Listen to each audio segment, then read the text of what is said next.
Live from Houston, Texas, the humidity capital of the world, it's time for Money for Lunch, where we feed your brain and your business with supersized portions of business and financial news.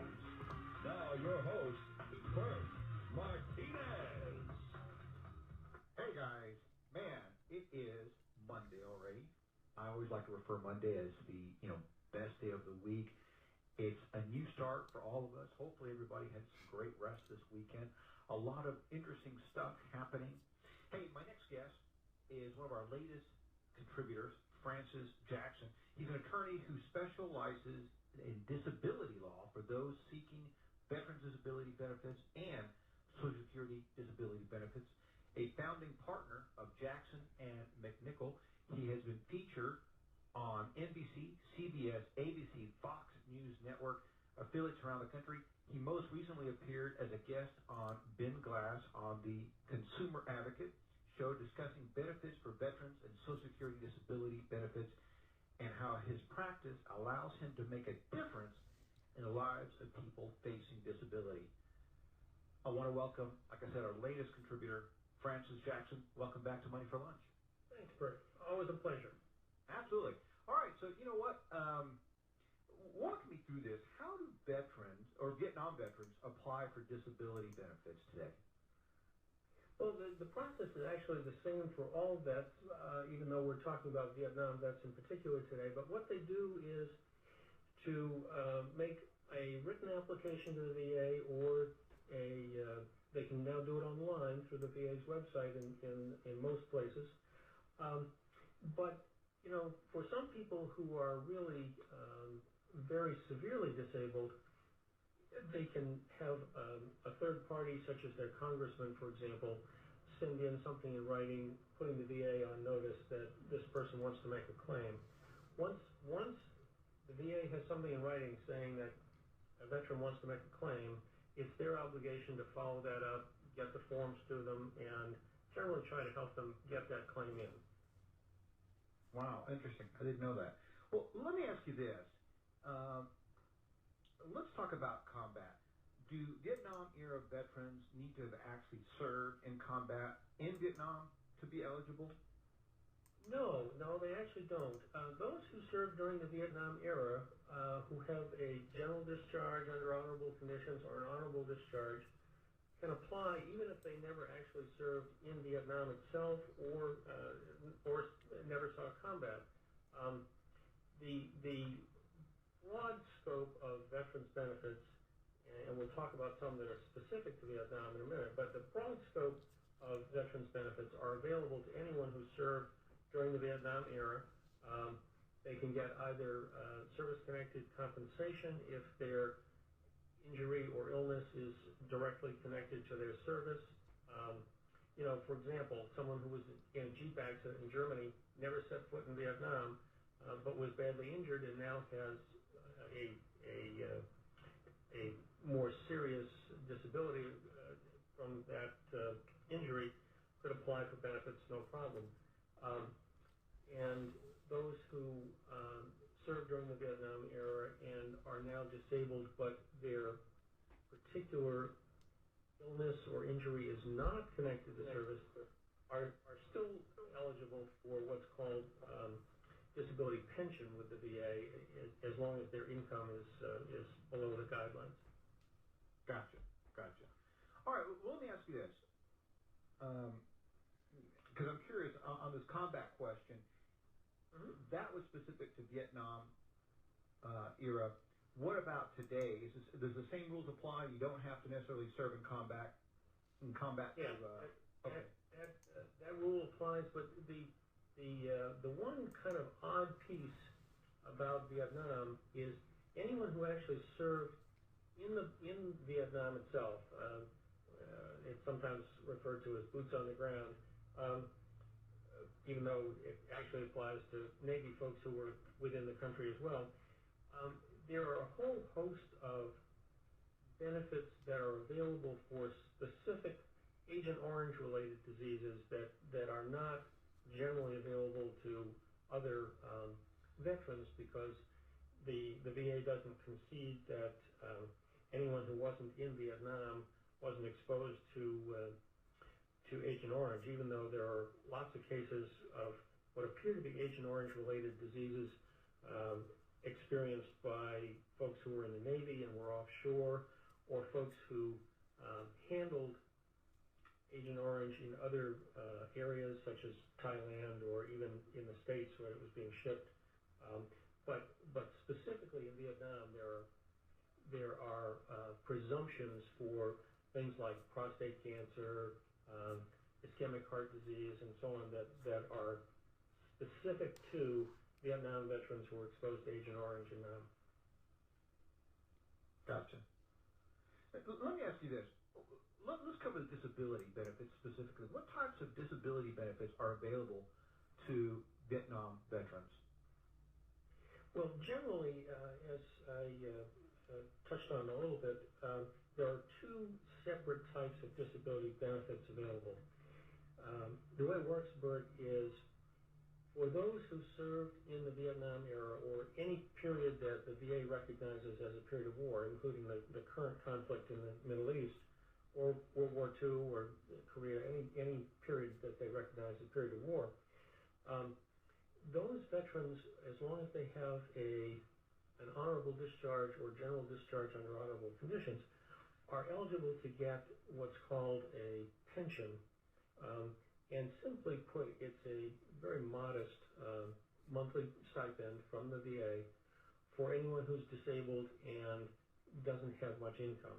There's a cap, if you will, about $14,000 a year. And say, for example, a person is getting SSI benefits, and as we know, those are quite limited. The maximum is around $700 a month. If that person is also eligible for pension with the VA, they can get their monthly stipend increased. The VA will actually replace the SSI benefits with the pension benefits.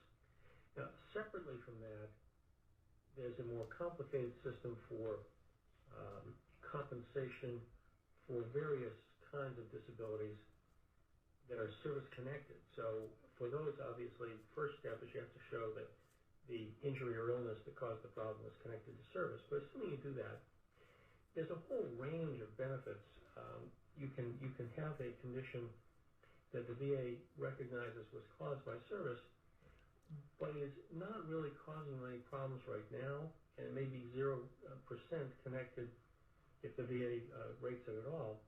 On the other hand, you can have very severe problems or combinations of problems that result in 100% rating, and the benefit payment is graduated. Obviously, at 0 you get 0, at 100% it's almost $3,000 a month. So it depends greatly on the nature of the disability and the severity, and of course the combination of potential disabilities it may have. Gotcha. All right, walk me through this. You mentioned these special benefit issues. What are some of the special benefits that somebody who might have served in Vietnam or another conflict, but yet, as you said, it's may not be an actual injury? We're talking something like an emotional issue or something like that? Sure. The most obvious one is what's called post-traumatic stress disorder, and basically it's the emotional reaction that people get in being exposed to life-threatening situations. Some people go into combat and come out and do fine. Other people not so well. And unfortunately, the Vietnam era veterans really got the short end on that in a couple of ways. First, PTSD wasn't recognized by the VA as a separate diagnosis at that time. And so you had what was kind of vaguely referred to as wartime neurosis, and was just not easily established because it was not well set out in the medical literature. But now that was adopted by the VA as a diagnosis in 1980, since that time, kind of slowly the Vietnam vets that suffered with this problem have kind of been getting into the VA network and getting benefits. The one very sad